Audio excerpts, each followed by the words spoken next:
Hayvonot olamining o'z qonunlari mavjud. Ular orasida burch, rahm, shafqat va ko'ngilchanlikka o'rin yo'q. Hayvonot olamida yashab qolish uchun boshqaning jonini olish kerak. Lekin bu yerda ham istisno holatlar mavjud. O'z qabiladoshini qutqarib qolish uchun butun boshli qabila o'zini xavf ostiga qo'yishi mumkin. Bugungi dasturimizda biz hayvonlar jangining turli lahzalarini jamladik. Ular orasida sizlar qattiq janglarni, yakunlangan janglarni, shuningdek kuchsiz bo'lishiga qaramay o'z qabiladoshlarini o'zlaridan kuchli bo'lganlardan qutqarib qolish uchun birlashgan holatlarni ko'rasiz. Demak, assalomu alaykum. Ekran oldiga yaxshilab joylashib oling, like bosishni unutmang. Uzoq suvga qaytib tushib ketishiga o'sha hududning qiroli yo'l qo'ymadi. Yirtqich sher aynan shu sovuqqon timsoh uning qabilasi uchun tushlik bo'ladi deb fikr qildi.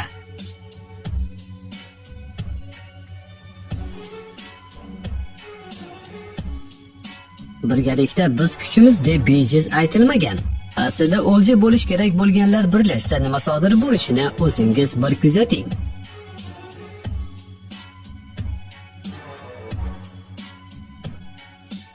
Qoplon suv ichish uchun ko'lga keldi, lekin shu payt hujum qilmoqchi bo'lib turgan ilonni ko'rib qoldi va shu zahotiyoq uni tutib oldi hamda qabiladoshlari tomon qarab jo'nab ketdi. Ushbu videoni tomosha qilayotganingizda quyon qochib qoladi va tirik qoladi deb o'ylaysiz. Afsuski, aslida bunday emas. Zaharli ilon quyonni harakatsiz holatga keltirmoqda hamda keyinchalik uni shoshilmasdan yutib tashlamoqda. Sher hujum qilishdan ilgari uzoq vaqt davomida pistirmada o'tirdi, lekin kiyiklar uni o'z vaqtida payqab qoldilar va juftakni rostladilar. Agar siz jahldor kobraga qarshi hech kim bahslasha olmaydi deb o'ylasangiz, siz adashgan bo'lasiz. Hatto jajji yirtqich ham mardlikka ega bo'lsa, jahldor ilonga qarshi tura olishi mumkin. Qurbaqa ilondan qochib qola olmasligini bilar edi, shu bois ayyorlikni qo'llashga qaror qildi. Ko'rib turganingizday, u buni uddalay oldi.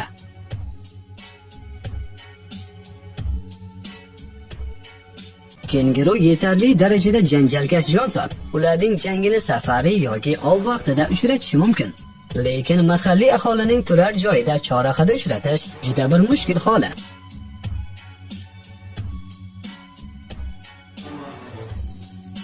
Mushukning yoqimli ko'rinishi sizni unga bo'lgan mehringizni oshirishi mumkin. Ular tabiatan g'alaba qozonishga oshiqadigan jonzotlardir. Shu bois o'ljadan hujum qiluvchiga aylanganligi aslo ajablanarli emas. Tuya MMA jangchisi kabi otni yerga ag'dardi. Qiziq, ushbu jonzotlar nima sababdan kelisha olmadilar ekan? Balki ish vazifasini bo'lisha olmagandirlar.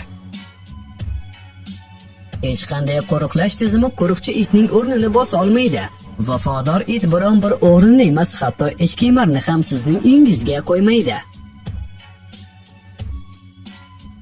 Burgut tulkiga hujum qilmoqchi edi, lekin tez orada hujum qilmaslik ma'qul ekanligini tushunib yetdi. Qiradirlar hukmdorni katta dushmanlar qo'rquvga sola olmaydi. Sabab tulki o'zining kuchli taraflarini juda yaxshi biladi. Shu bois hech qanday shubhasiz ulkan burgutga ham qarshi tura olishi mumkin.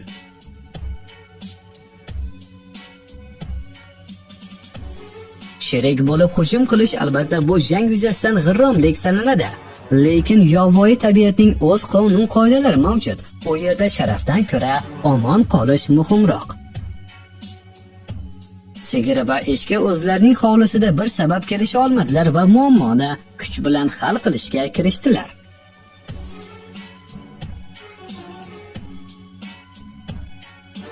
Och qolgan timsoh ustidan g'alaba qozona olmaslikni ilon tez orada tushunib yetdi va zudlik bilan ortga chekina boshladi. Sabab u tushlik qilish uchun boshqa o'lja topishi aniq, lekin boshqa hayot topa olmaydi.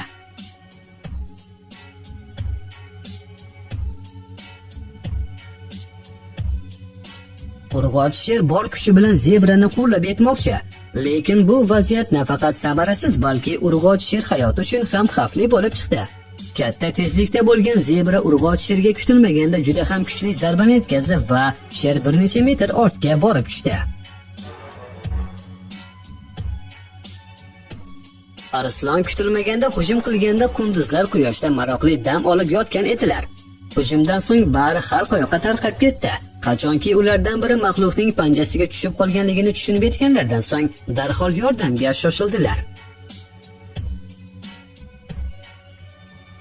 Mushuk ilon bilan o'ynamoqchi bo'lar edi, lekin ilon buni tushunmay katta maxluqdan o'zini himoya qilishga urinar edi.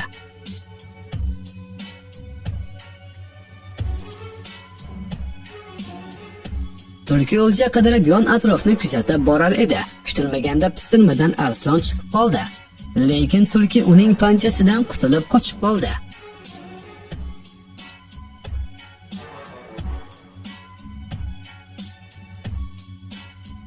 Mana bu holatdan so'ng kim o'rmonlar hukmdori? Yovvoyi cho'chqush bu unvonni o'ziga tortib olishga jiddiy tarzda kirishganga o'xshaydi.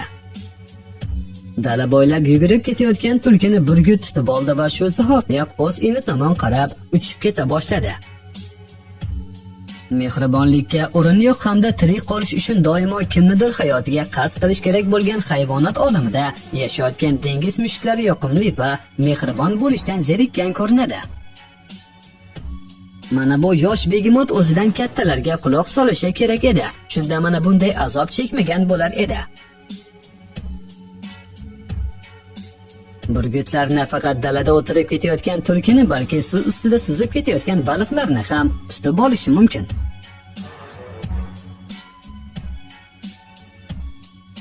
O'z hayot tarzini hech nimadan shubha qilmayotgan o'ljani tutib olish bu albatta katta mahorat.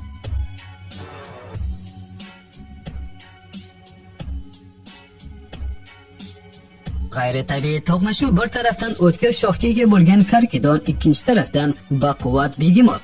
Kim g'alaba qozonishini aytish juda ham mushkul. Ikkita buyvolni avtomobillar yo'lga quvib borgan sher g'alaba qozondim deb o'ylagan edi. Kutilmaganda buyvollardan biri to'xtadi va hujum qilishga shaylandi.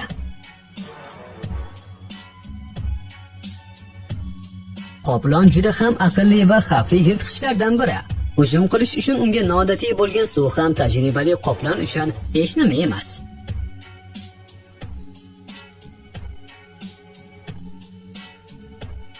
Mana bu to'qnashuv ikkita kelishgan qushning emas, balki ikkita qo'chqorning to'qnashuviga o'xshaydi.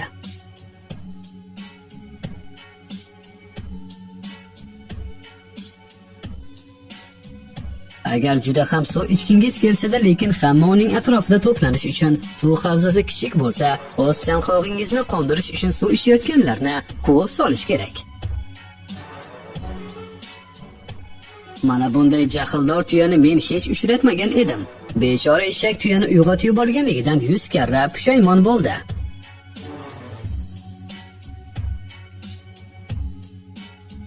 Ikkita dengiz fili jiddiy tarzda o'zaro sohil bo'yidagi baliqchilar uyi o'rtasida to'qnashuv o'tkazdilar.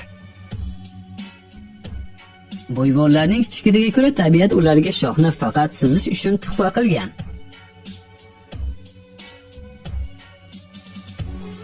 Balkim bu ikkala ayiq baliq ovlash mumkin bo'lgan ko'l qirg'og'ini bo'lisha olmagan ko'rinadi. Balkim janjal sababi boshqa. Nima bo'lganda ham janjal jiddiy tus olgan. Bo'lmasa bular jang qilmagan bo'lar edilar.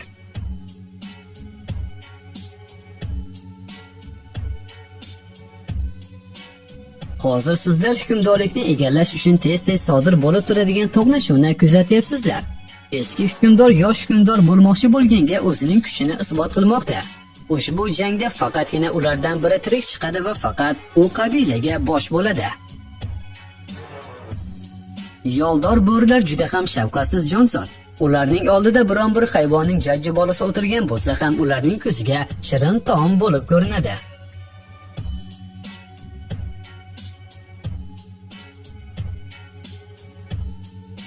To'zib ketgan och qolgan sher urg'ochisi o'z omadini sinab ko'rmoqchi bo'lib buyvolga hujum qildi. Lekin bu hech qanday natijaga olib kelmadi. Bir to'da yoldor bo'rilar to'yib tanovul qilish uchun antilopani quvib yetmoqchilar. Arslonlar ko'p hollarda o'z o'ljalarini daraxtda poylab yotadilar. Mana bu arslon bo'lsa o'zi qo'ygan tuzoqqa o'zi tushgan ko'rinadi. Bugungi dasturimiz ham o'z nihoyasiga yetdi. Video yoqqan bo'lsa like bosishni unutmang. Qandaydir fikrlaringiz bo'lsa kommentariyada yozib qoldiring. Keyingi dasturlarimizgacha xayr, salomat bo'ling.